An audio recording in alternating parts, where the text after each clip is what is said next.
So you just finished pressure washing the driveway. Next day you come out and there's lines in it. This video is for you. I'm going to show you how to prevent those lines.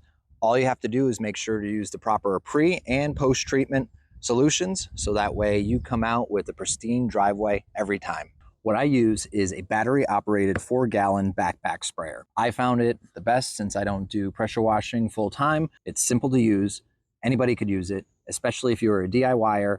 Now, of course, if you are doing driveways full time, you're going to use a downstream jet or something like an X-jet to attach to your pressure washer to soak the area. I do not have that, so this is the next best option, and this is what I do.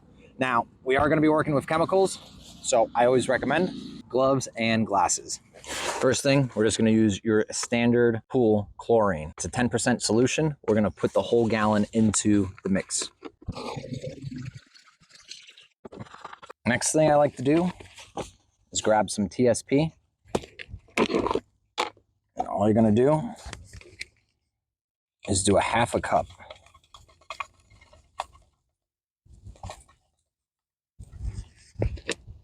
It's about a half a cup right there.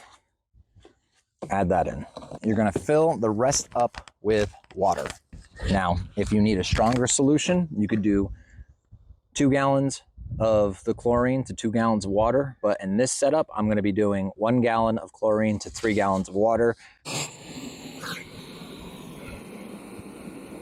And then lastly, what I like to do is get a surfactant, not Dawn because it doesn't bind to the chlorine properly. A surfactant will, and you're going to use anywhere between 10 and 11 ounces. That's it. Top it off with the rest of water.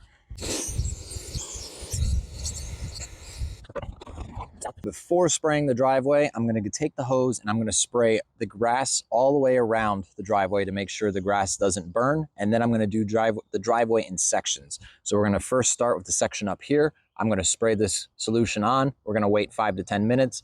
Then we're going to take the surface cleaner of the pressure washer, do a quick once over. And then afterwards, we're going to do the other sections until the driveway is complete and then spray it over everywhere one last time. And then that is going to sit on there.